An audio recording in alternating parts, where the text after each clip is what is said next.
Hola, ¿qué tal? Yo soy Susana Sáenz y les doy la bienvenida a un nuevo episodio de Arquitectura de los Negocios de White Paper de la serie sobre la increíble trayectoria de don Roberto González Barrera. En los primeros episodios les platiqué de los inicios de Maseca y su expansión y evolución hacia Gruma. Ahora hablaremos de Grupo Financiero Banorte, uno de los conglomerados financieros más importantes de México, siendo el banco 100% mexicano entre los tres más grandes del país, en el cual don Roberto González Barrera tuvo un papel fundamental. Fue de los principales impulsores de su crecimiento, diversificación y consolidación. Esto es Arquitectura de los Negocios. Actualmente podemos ver en la publicidad de Banorte que esta institución está celebrando 125 años de historia.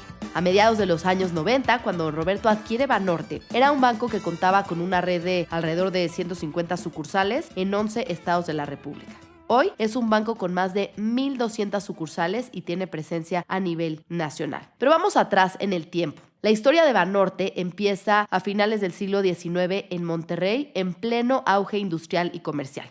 Es 1899 cuando la Secretaría de Hacienda y Crédito Público otorgó la concesión para fundar el Banco Mercantil de Monterrey, cuya acta constitutiva se firmó el 16 de noviembre de ese mismo año. La región del norte del país, con su creciente actividad industrial, pues necesitaba sin duda una institución financiera que apoyara el desarrollo económico de estos empresarios locales. Recordemos que por esa época se fundó la cervecería, por ejemplo. Entonces, en 1947, otro banco, el Banco Regional del Norte, fue fundado por el mismo grupo empresarial que 50 años atrás había fundado Banorte. Ambas instituciones operaron de forma independiente hasta 1986, cuando se fusionaron para formar el Banco Mercantil del Norte, conocido hoy como Banorte, en medio de la estatización de la banca que sucedió a finales de 1982. Pero ¿cómo llegamos a eso? Vamos a escuchar a Jesús Silva Herzog, secretario de Hacienda en el periodo en el que sucede esta decisión presidencial. México se convierte en un espacio de unos cuantos años en uno de los exportadores de petróleo más importantes del mundo. De tal manera que México vivió durante esos años una euforia, un auge en el gobierno, en la sociedad en su conjunto. La gente volaba a los Estados Unidos de fin de semana. Las secretarias iban a Europa durante un mes o 2 meses porque no había nada más barato en México que el dólar. Y es así que en diciembre de 1982, ante la caída de los precios del petróleo, la economía truena y el presidente López Portillo, en su último informe de gobierno, anuncia el decreto que expropia a la banca. He expedido en consecuencia 2 decretos, uno que nacionaliza los bancos privados del país y otro que establece el control generalizado de cambios. Es ahora o nunca. Ya nos saquearon. México no se ha acabado. No nos volverán a saquear. La crisis económica por la que atravesaba México a principios de los años 80, que también les platiqué en el episodio pasado, marcó un cambio radical en la operación del sistema financiero. El 1 de septiembre de 1982, el entonces presidente José López Portillo anuncia la nacionalización de la banca como parte de un paquete de medidas para enfrentar la crisis. Las reformas incluyeron modificaciones a los artículos 25 y 28 de la Constitución que sentaron las bases de operación del nuevo régimen. Y entre los objetivos del servicio público de la banca y crédito establecidos en enero de 1983 se incluyeron, por un lado, garantizar la protección de los intereses del público, por el otro, orientar el funcionamiento de los bancos hacia los objetivos de desarrollo nacional y redefinir la estructura del sistema financiero, definiendo las funciones de cada uno de los intermediarios. Esta estatización incluyó una diversidad de bancos, muchos con nombres que evocaban regiones específicas, sectores económicos o incluso apellidos familiares, seguramente algunos o algunas de ustedes recordarán. Entre ellos destacaban instituciones como por ejemplo el Banco Abumrad o el Banco Longoria. También existían bancos especializados en sectores como el Banco Continental Ganadero o el Banco Refaccionario de Jalisco. Otros llevaban en su nombre referencias claras a sus orígenes, como el Banco del Noroeste, Banoro, Banco de Tuxpan o el Banco Mercantil de Zacatecas. Y como parte de este proceso, se liquidaron los compromisos derivados de la expropiación, indemnizando a los accionistas y vendiendo activos no crediticios. Sin embargo, esta noticia tomó por sorpresa a todo el mundo. Aquí les voy a dejar un fragmento más de este espectacular documental del Centro de Estudios Espinosa Iglesias sobre la expropiación de la banca. Ahora van a escuchar las voces de López Portillo, minimizando el impacto de esta medida, también a Jacobo Zabludowski dando la noticia, a Enrique Díaz Infante del Centro Espinosa Iglesias, a la hija de don Manuel Espinosa, Espinosa, dueño de ese momento de Bancomer, a don Agustín Legorreta, cuya familia había controlado por 80 años a Banamex, y a don Carlos Avedrop, sobre cómo se enteraron en pleno Congreso de la Unión el día del informe que les iban a expropiar los bancos.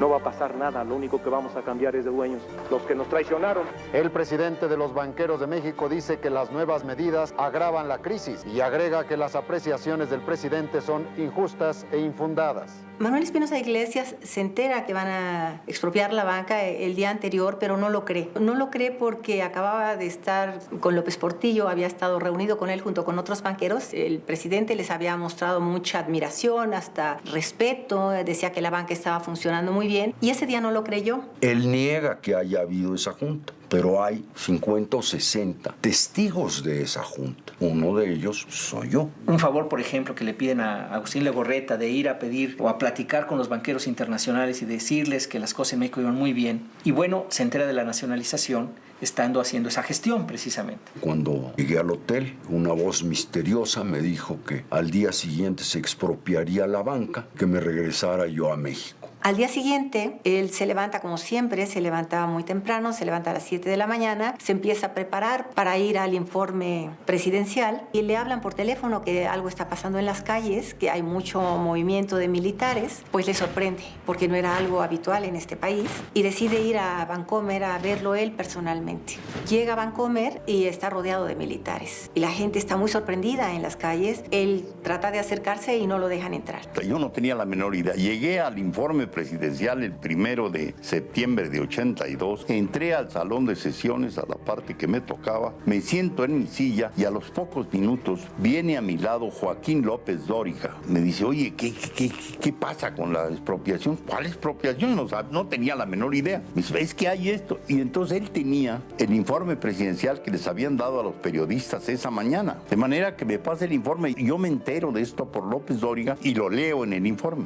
Pues bueno, este documental es espectacular, se los recomiendo muchísimo. Se llama 1982, la decisión del presidente, expropiación de la banca en México, y lo pueden encontrar en YouTube si es que quieren ver más a fondo lo que ocurrió en esa época. Pero bueno, sigamos avanzando en el tiempo. En marzo de 1985, la Secretaría de Hacienda y Crédito Público promovió una nueva reestructuración y reduce el sistema de banca múltiple de 29 a 20 instituciones. De estas, 6 tendrían cobertura nacional, 8 serían multirregionales y 6 de carácter local. Después, a partir de 1988, empieza pues este proceso de reforma financiera que buscó liberar gradualmente al sistema bancario. Las tasas de interés dejaron de estar reguladas, tanto para operaciones activas como pasivas. Además, la innovación en productos financieros como la cuenta maestra, los pagarés o los certificados de la tesorería, los CETES, abrieron nuevas oportunidades de fondeo e inversión. En 1988, llega a la presidencia Carlos Salinas de Gortari. Y es en 1989 que se introduce un nuevo marco legal para regular la operación de grupos financieros, estableciendo las bases para su funcionamiento. Estas reformas culminan en 1990 con una enmienda constitucional que permitió el retorno del régimen mixto en la prestación de servicios de banca y crédito. Así, prepararon el terreno para reprivatizar la banca, que algunos de estos bancos al poco tiempo quebrarían en su mayoría, con algunas pocas excepciones, como es el caso de Banorte. Esto es lo que dijo el presidente Salinas sobre la privatización de la banca.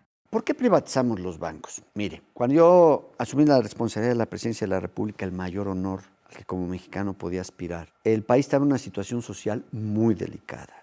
Había requerido durante los años 80 de un gran ajuste frente a los excesos de endeudamiento de los 70, y ese ajuste había tenido una repercusión en una baja sensible en los niveles de vida de la población. Pues aplicamos una expresión de sabiduría popular: los bienes son para remediar los males. Teníamos un estado con muchas propiedades y un pueblo lleno de necesidades. Pues procedimos mediante subasta pública a privatizar esos bienes. ¿Y qué hicimos con los recursos? En lugar de canalizarlos a un gasto permanente, que eran recursos de una sola vez, los utilizamos para pagar la deuda pública, la redujimos, abatimos el servicio de la deuda y con eso pudimos duplicar el gasto social sin déficit fiscal. Ese fue el sentido de las privatizaciones. Todo por subasta pública y todo registrado y rindiéndole cuentas al Congreso de la Unión. Una vez que se hizo eso, y ahí entraron los bancos, lo que vino después de la crisis de 1995, cuyo causante más importante fue el aumento terrible de las tasas de interés en México, que ahora sabemos por una investigación del Senado de la República que fue una decisión impuesta desde el exterior, ese aumento de las tasas de interés quebró a cantidad de familias. Usted está muy joven, pero a lo mejor en el seno familiar recuerda que en 95 se habían solicitado un crédito para comprar un automóvil, un refrigerador, la casa, o para ampliar la pequeña empresa familiar y generar más empleos. De repente, en lugar de pagar 7% de interés al año, la tasa de interés explotó a 100%. Quebraron familias, quebraron empresas, quebraron todos los bancos, los particulares y los del gobierno, todos los bancos. Pero vamos por partes. El 19 de febrero de 1991, el comité inició la venta de 6 paquetes accionarios, siendo el primero de estos integrado por los bancos Mercantil de México, Banpaís y Cremi, que de este también les hablé en algún episodio de Arquitectura de los Negocios de Grupo Val, de los Balleres. Si no lo han escuchado, no se lo pierdan. En total, el proceso abarcó 13 meses y hubieron 133 solicitudes de inscripción de 44 grupos diferentes. El comprador del primer banco desincorporado fue Probursa, en una operación valuada en 2.6 veces su valor en libros. Un precio, inicialmente considerado alto, pero que resultó ser de los más bajos. Muchos de los que compraron y después quebraron se quejaban que pagaron mucho por los bancos por FOMO. Sí, por el Fear of Missing Out. Al respecto encontré una cita de Enrique Castillo, que después fundaría ICSE y que años más tarde vendería a Banorte. Esta cita está en un libro publicado por el Centro también de Estudios Espinosa Iglesias y donde reconoce la habilidad e inteligencia del ingeniero Carlos Slim al no caer en este FOMO de los precios de la banca durante la privatización.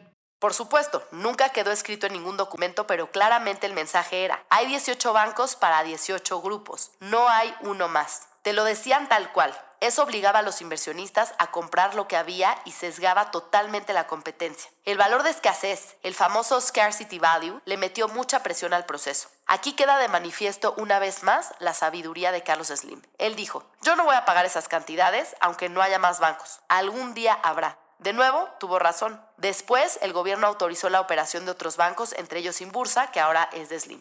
La subasta más elevada se dio durante la última etapa del proceso con Banco del Atlántico. Guillermo Ortiz Martínez, quien fue gobernador del Banco de México, secretario de Hacienda y en el momento de la privatización, un funcionario clave en el proceso, dice en un libro donde habla del proceso de privatización respecto a Banorte.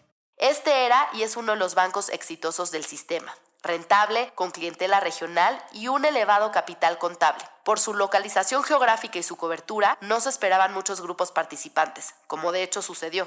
Y muchos años después, el doctor Ortiz sería presidente del Consejo de Banorte durante 4 años, del 2011 al 2014. Y bueno, fue en este contexto que el 12 de junio de 1992, Banorte pasó de ser un banco estatal a una institución en manos privadas, gracias a la visión y liderazgo de don Roberto González Barrera, acompañado por su hijo Juan Antonio González Moreno y Federico Graf Campos. La subasta de Banorte se cerró con un precio de venta por acción de 4.25 veces el valor en libros, superando por poco la postura más cercana de 4.2 veces. El número de postores en esta subasta fue 2. El grupo de don Roberto, que le ganó a Humberto Lobo de Grupo Protexta. Textual cito: en el proceso de la privatización de la banca mexicana, el 12 de junio de 1992, se llevó a cabo la subasta en la cual participaron 2 grupos. El primero estuvo representado por Humberto Lobo Morales, Antonio Velasco Gómez y Fernando Olvera Escalona, y el segundo por Roberto González Barrera, Juan Antonio González Moreno y Federico Graf Campos, siendo triunfador este último. El grupo que encabezó Roberto González Barrera ofreció 1.775.60 millones de nuevos pesos, lo que equivalió a 4.25 veces el capital contable del Banco Mercantil del Norte S.A.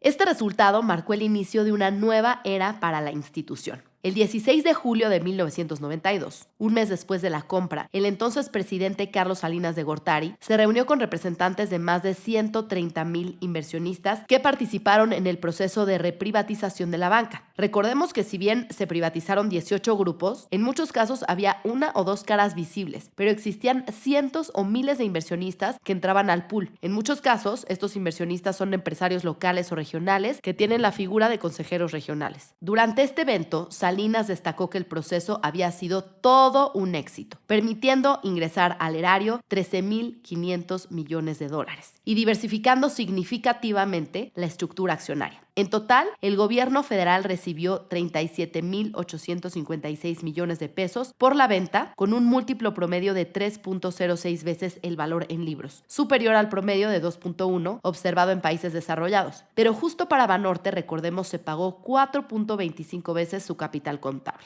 Sí, fue una adquisición muy cara, pero porque Banorte sí pudo llevar la tormenta que vendría apenas un par de años después y que el resto de bancos no pudieron sortear. Ahora, en febrero de 1993, el entonces reconocido analista Rogelio Ramírez de la O, que 30 años después fue secretario de Hacienda en el gobierno de López Obrador y actualmente de la doctora Sheinbaum, advirtió sobre la posibilidad de una crisis de mayor escala en el sistema bancario mexicano que podría estallar en el transcurso de los siguientes 18 meses. Su pronóstico, aunque inicialmente fue ignorado por algunos sectores, pues resultó acertado y reflejaba las tensiones que había en un sistema financiero que experimentaba un crecimiento muy rápido y una expansión crediticia significativa. Repetimos el error de gasto excesivo de 1982 con la bonanza del petróleo. Aquí en 1994, con la entrada en vigor del Tratado de Libre Comercio entre México, Estados Unidos y Canadá, se vivía un furor porque entrábamos al primer mundo. En junio del 93, el Ejecutivo Federal envió al Congreso de la Unión una iniciativa de ley histórica para darle autonomía al Banco de México. Y este paso representó un hito en la transformación del sistema financiero mexicano, ya que buscaba garantizar la estabilidad económica al fortalecer la independencia de la política monetaria del país, como ya lo escuchamos en el audio del presidente Salinas. Esta legislación entra en vigor en abril de 1994. Apenas el año pasado el Banco de México cumplió 30 años de esta autonomía, consolidando pues un marco legal que blindaría a la institución de interferencias externas y fortalecería su capacidad para garantizar la estabilidad económica, como lo hemos visto hasta ahora. También, 2 meses después de presentada esta iniciativa de ley, en julio de 1993, se estableció la figura del Buró de Crédito como un mecanismo para fortalecer la transparencia y la gestión de riesgo crediticio en el sistema bancario.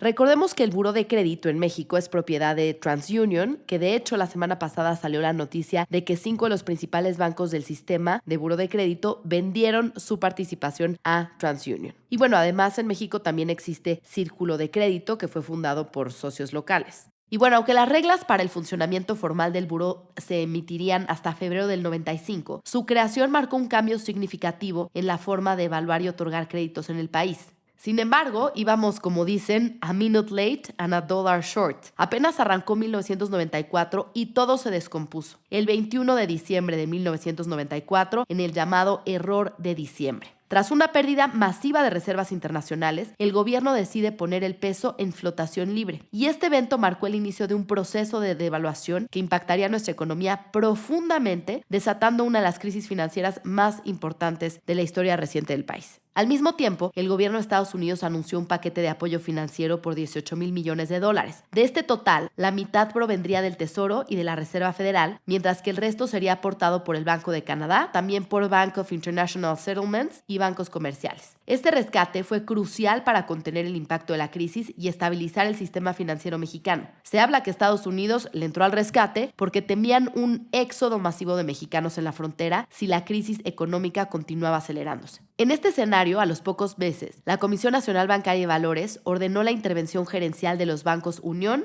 Cremi y Oriente. Esta medida buscó proteger el sistema financiero y a los ahorradores. Desde entonces y hasta el año 2001, la Comisión ordenó la intervención gerencial de un total de 15 instituciones de crédito. ¿Por qué les cuento todo esto? Porque de estas intervenciones se generaron oportunidades para que Banorte, con el toque de don Roberto González Barrera, supieran aprovechar y crecer por medio de adquisiciones de muchas de estas instituciones emproblemadas. Es así que en medio de la crisis, arrancando el año 1995, se autorizó también la operación de 13 nuevas filiales de bancos extranjeros. La mayoría de estas instituciones se enfocaron en la banca corporativa y mantuvieron un nivel de operación bajo, pero a los pocos años entrarían de lleno a ofertar y comprar a los bancos retailers. Es junio de 1995. El Banco del Centro, Bancen, fue intervenido gerencialmente por la Comisión Nacional Bancaria y Valores debido a problemas financieros significativos. En enero de 1995, Banpaís fue puesto en suspensión de pagos y en abril de 1997 se aceptó la propuesta de compra de Banpaís por parte de Banorte. En 1995, en este contexto, Banorte compra primero a Bancentro, ampliando su cobertura geográfica. Y en 1997, cuando Banorte ahora adquiere a Banpaís, suma a su red unas 160 sucursales adicionales que le permiten consolidar una presencia en ese momento casi nacional. Recordemos que Banorte, apenas unos años atrás, era un banco más bien regional. Banpaís fue fundado también en Monterrey en 1892. En enero de 1997, Banoro fue fusionado con Bancrecer, fortaleciendo aún más la posición de Bancrecer como una institución robusta que luego sería adquirida también por Banorte. Entonces, Bancen, Banoro, Bancrecer y Banpaís son adquisiciones que Banorte hace en medio de esta crisis, comprándole al gobierno estos bancos intervenidos. En muchos de los casos, lo que vieron era la red de sucursales y la cartera de clientes.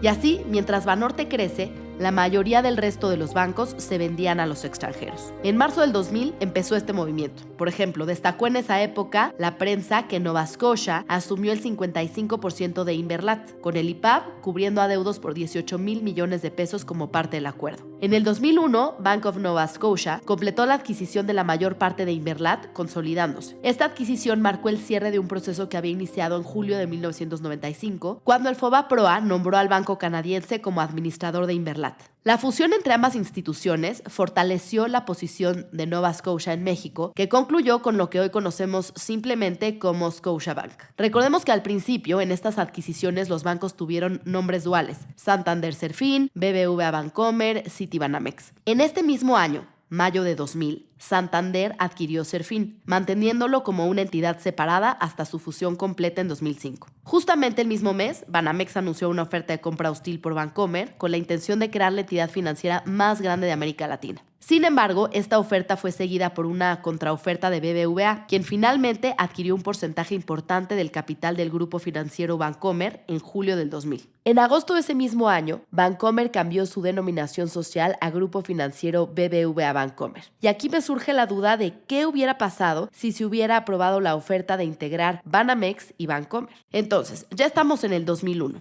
Hay un cambio de régimen por primera vez en 70 años. Llega Fox a la presidencia y Banorte da un paso significativo a consolidar el 100% de Bancrecer. Repito, mientras los demás bancos se vendían a grupos extranjeros. Esta compra transformó al banco en una institución con cobertura nacional y reforzó su reputación como el banco fuerte de México. Rescato el reporte anual de Banorte de hace 20 años, en el cierre de 2004, donde destacan, por ejemplo, el inicio de la banca electrónica y su posición líder en el mercado hipotecario. Recordemos que cuando la banca quiebra, se deja de financiar a los constructores y las hipotecas, y surgen las llamadas SOFOLES, sociedades financieras de objeto limitado, que rápidamente empiezan a concentrarse en créditos puente para la construcción e hipotecas. Así surgen Hipotecaria Su Casita e Hipotecaria Nacional, que después sería comprado por BBVA. Pero es importante destacar que el primer banco que en esa época regresó rápidamente al crédito hipotecario fue Banorte. Y destaco este fragmento de la carta a los accionistas de ese año de don Roberto en su calidad de presidente del Consejo.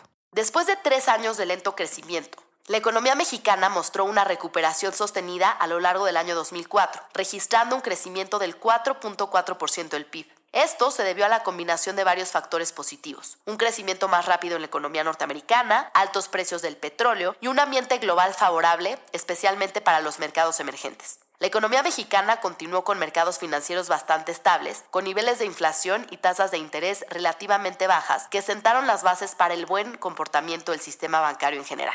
Las perspectivas de crecimiento de la economía mexicana para el 2005 se presentan favorables, con un comportamiento más moderado del sector exportador, pero con una recuperación sostenida del mercado interno.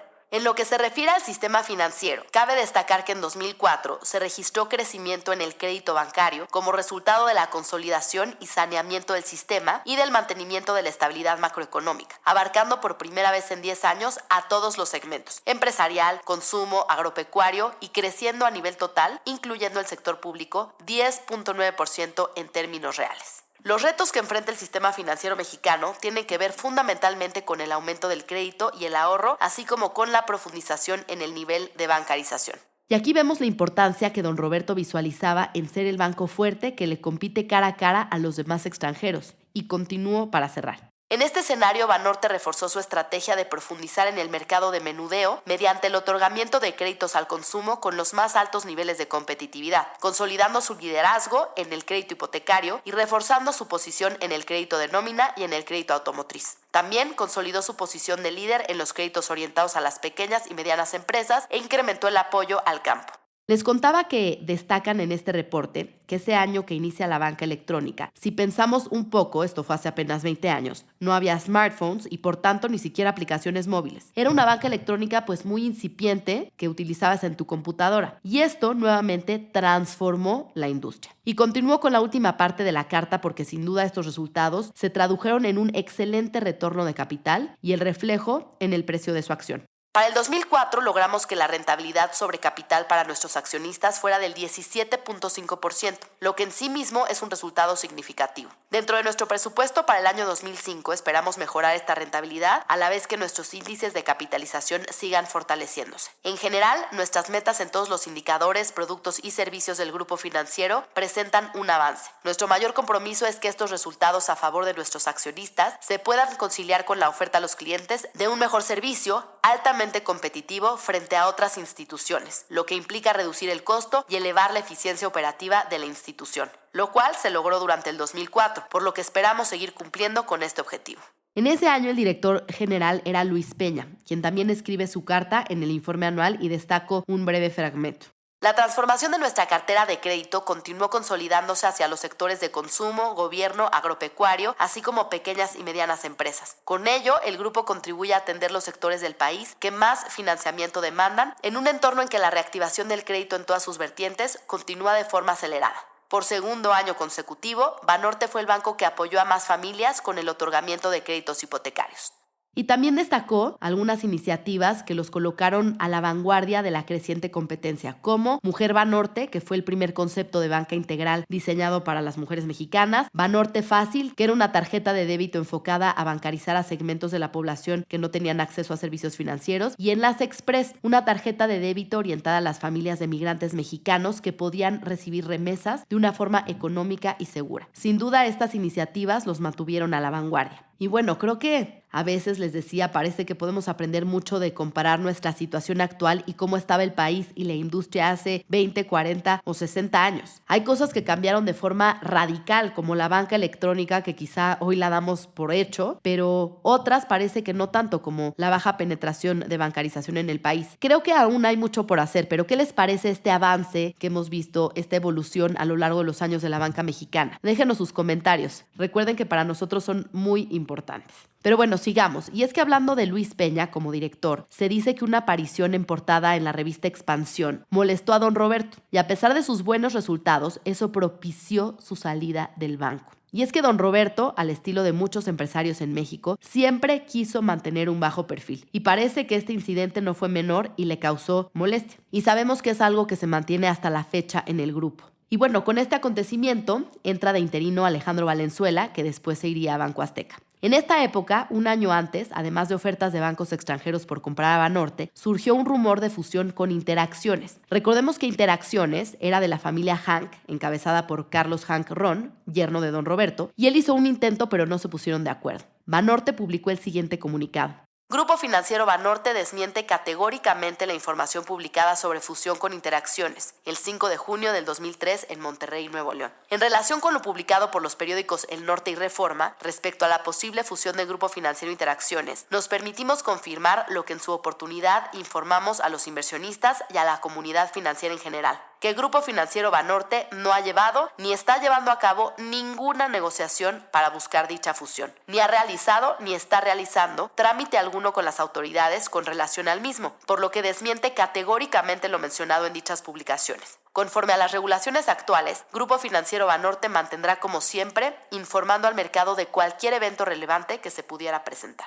Por su parte, Interacciones publicó un comunicado donde decía que no habían llegado a acordar un precio unitario por las acciones de Grupo Financiero Banorte que permitiera al banco de Hank Ron tomar el control. Pero ahí no acabó esa historia. Como sabemos, 10 años después, las condiciones cambiaron y se abrió la puerta nuevamente para esta conversación. En el segundo intento sí se materializaría, pero antes de llegar ahí, déjenme decirles que a principios de los 2000 le llegaron intereses por comprar a Banorte a don Roberto, según dichos, de Bank of America, JP Morgan y Scotiabank. Y don Roberto siempre fue muy tajante, y al más puro estilo de don Roberto compra, no vende, se dice que a Scotiabank le dijo justamente eso.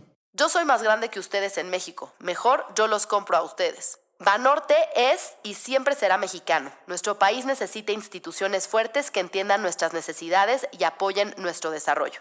En este mismo sentido, el presidente Salinas es muy crítico a la venta de los bancos extranjeros. Escuchemos esta entrevista del 2010 en medio de la crisis global de las subprime que inició en el 2008. ¿Y qué sucedió? Que se consideró, de acuerdo a este documento del Senado, que la solución era entregárselos a los extranjeros. Y los entregaron sin subasta pública y sin rendir cuentas al Congreso. Pero lo más grave es que entregaron el sistema de pagos del país. ¿Y hoy qué sucede? Estos bancos son sucursales de una matriz fuera. Nada más que cuando se entregaron, se dijo, es que los de fuera sí van a tener el dinero y la fortaleza para que no vuelvan a tener problemas. Y ahora resulta que las matrices andan quebrando. Entonces, ¿qué están haciendo? Le están exigiendo a las subsidiarias que les remitan las utilidades para salir de su problema en su país de origen. En Estados Unidos, en España, en otros lados. Y entonces, lo que deberían de ser recursos para financiar a los mexicanos, en realidad están siendo para resolverle a la matriz su problema por la quiebra o la situación difícil en la que están. Nos quedamos en el peor de los mundos posibles, sin bancos mexicanos y sin crédito para los mexicanos. Por eso los senadores llaman un error de proporciones históricas.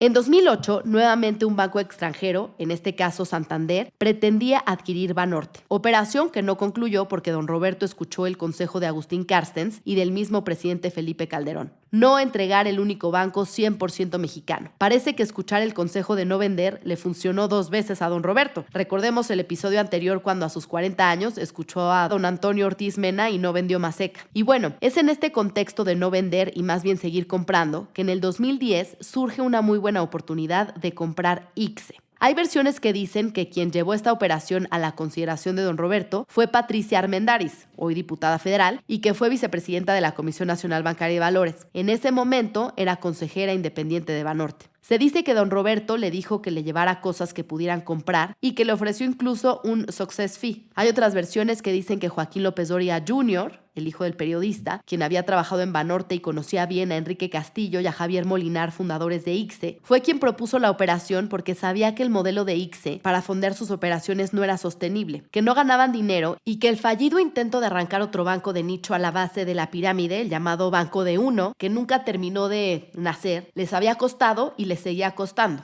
En fin, de todo esto hay un artículo que publicamos en White Paper, en el archivo histórico lo pueden encontrar, se los recomiendo muchísimo, que escribió René Lankenau y se llama Cuando Banorte se quedó con ICSE. Era lo mismo, pero no era igual. Y es un breve recuento de cómo ICSE pasó a ser parte de Banorte. Se los recomiendo mucho, pasen a leerlo a whitepaper.mx. Si es que todavía no se suscriben, mándenme un correo a susana@whitepaper.mx para que les dé un free trial de 15 días. Ahora vamos a escuchar un fragmento de una entrevista en Mundo Ejecutivo que le hicieron a Guillermo Ortiz, que en ese momento era presidente del Consejo de Administración Banorte ICSE. Don Roberto y yo somos amigos hace muchos años, hace por lo menos 20 años. Siempre nos hemos hablado con mucha franqueza. Pues lo que don Roberto espera es que le ayude a llevar a esta institución a la siguiente etapa, que es un banco con una mayor presencia todavía, que bueno, ya es la tercera institución más grande del país. Banorte, gran presencia del banco es en este país. Tenemos un banco en Estados Unidos. Creo que tenemos que definir pues, cuál es la estrategia de expansión en la parte de la frontera norte. Hay un número muy importante, hay millones de mexicanos que viven en esta zona de los Estados Unidos, los cuales podemos atender. Obviamente son mercados competidos, pero en los cuales Banorte puede tener una presencia importante. Del artículo que publicamos en White Paper, también quiero destacar que algo muy potente que Banorte vio en ICSE, además de la red de sucursales en la Ciudad de México, era la plataforma de tarjetas de crédito que ICSE operaba con JP Morgan a nivel tecnología, que además era el principal accionista de ICSE con alrededor del 30%. El negocio de tarjeta de crédito tenía una tecnología muy robusta y a la cabeza estaba nada más y nada menos que Manuel Romo, el actual director general de Banamex. Manuel, dicen que sabía como nadie el negocio de tarjetas de crédito, algo que Banorte no había podido hasta esa fecha operar exitosamente. En esa época, el mercado de tarjetas de crédito era dominado por Banamex en el afluente y Bancomer en el masivo. Se dice que con Romo a la cabeza se dieron alianzas con la NFL para tarjetas conocidas como Passion Cards, una alianza con United Airlines, que a la fecha sigue, y como dato curioso, con el equipo de fútbol Pachuca, que se dice era el equipo favorito de Don Roberto. Lo cual no me imaginé. Hubiera pensado que él era Rayado o Tigre, al ser de Nuevo León, ¿no? Pero bueno, todo esto para decirles que finalmente la operación se concretó, y si quieren saber todo el detalle, vayan a ese artículo de nuestro archivo histórico en whitepaper.mx o descarguen la app. Y esta operación, les decía, se concretó en el 2010 por un monto de $1,300 millones. En números redondos, Don Roberto compró Banorte por $50 millones, alrededor de 20 años atrás. Se dice que en ese momento él no tenía el dinero, por lo que armó un grupo de accionistas de Monterrey, incluyendo a Montemayor de La Cerera y a Carlos Martínez de Motomex. Este grupo era muy querido y respetado, y aunque Don Roberto vivía en la Ciudad de México, en Paseo de la Reforma, hacía sus consejos en Monterrey, porque para él, Banorte es de Monterrey. Y en efecto, su domicilio fiscal y muchos de sus funcionarios despachan en Monterrey, además del corporativo central en Santa Fe, en la Ciudad de México. Al pasar de los años, Banorte siguió creciendo con más adquisiciones, no nada más de bancos, sino también de negocios periféricos como la Afore, donde compraron la Afore de Bancomer y Afore 21, siendo que hoy son el administrador más grande del sistema. Gente cercana a Don Roberto dice que a él le importaban 3 cosas: el precio de la acción, el mercado y la relación con el gobierno. Decía: todo lo demás háganlo ustedes como puedan. Nada más no me hagan perder dinero porque los corro. Y entonces, en 2018, Banorte nuevamente fue noticia al concretar la fusión con Grupo Financiero Interacciones, en una operación valuada en $26,557 millones. Aunque la transacción no estuvo exenta de polémica debido a conflictos de interés por el ya comentado parentesco entre las dos familias dueñas de Banorte e Interacciones, esto fue señalado por accionistas extranjeros. Sin embargo, la operación prosperó y fortaleció la posición de Banorte en el segmento de créditos a estados y municipios, donde Interacciones era la institución líder. Don Roberto ya no pudo ver concretarse esta operación porque falleció en el 2012 en Houston, Texas. Pero sin duda estaría muy contento de ver a su nieto encabezando el grupo como presidente del consejo, posición que Carlos Hank González mantiene desde el 1 de enero de 2015. Y aquí les dejo un fragmento de un discurso que dio el presidente Felipe Calderón en ese entonces, en el 2012, al inaugurar el Centro de Contacto Banorte ICSE, Roberto González Barrera, en Monterrey, Nuevo León, tan solo unas semanas después de que muere Don Roberto. Porque Don Roberto fue un gran empresario y un empresario exitoso, pero fue también y sobre todo un mexicano entrañable que, fiel a sus orígenes modestos, siempre mostró un compromiso por apoyar a los que menos tienen. Son innumerables sus gestos de humanidad, de humanismo, de filantropía. Las fundaciones que creó, que ayudan a miles y miles de niños y de jóvenes. Lo mismo alimentarse que educarse. Siempre tuvo una inmediata disposición para ayudar a las personas que enfrentaban desastres naturales. Es un hombre admirable y profundamente enamorado de México. Teníamos grandes coincidencias y discrepancias, desde luego sobre todo políticas, pero con el gran arte de conversación que él tenía y con la gran sabiduría que él acumulaba, siempre resultaba una verdadera delicia. Pero aquí lo relevante es que el Grupo Financiero Banorte ICSE ha avanzado mucho más allá del mercado. Estábamos recogiendo las cifras hace un momento con el secretario de Hacienda, y el crecimiento del crédito del Grupo Banorte es casi 20% a tasa, casi 20%. Y por eso ha incrementado su participación de manera tan notable. Porque del 2006 a la fecha que me ha tocado ser presidente, Banorte le incrementó casi en 3,5% como parte del segmento de cartera del sistema financiero. Hoy en día, Banorte cuenta con más de 1,200 sucursales, 7,000 cajeros automáticos y una red de corresponsales que abarca farmacias y supermercados. Su compromiso con la innovación y el servicio al cliente lo mantiene como un pilar del sistema financiero mexicano. Sin duda, el legado de Don Roberto vive en cada decisión que refuerza a Banorte como el banco fuerte de México. Su historia es un testimonio del poder de la visión, la audacia y el amor por México. Y así llegamos al final de este capítulo, el tercero en la historia de Don Roberto González Barrera. En el próximo episodio de Arquitectura de los Negocios, analizaremos los estados financieros de Gruma y Banorte. Y con ese capítulo concluiremos la historia de este gran empresario mexicano que falleció en el 2012. Esta es una producción de White Paper Media, la fuente de información de negocios en la que confían los principales empresarios y empresarias de nuestro país. Yo soy Susana Sáenz y si tienes curiosidad de cómo opera alguna industria o sector o alguna empresa, mándame tus sugerencias a susana@whitepaper.mx. Suscríbete en whitepaper.mx.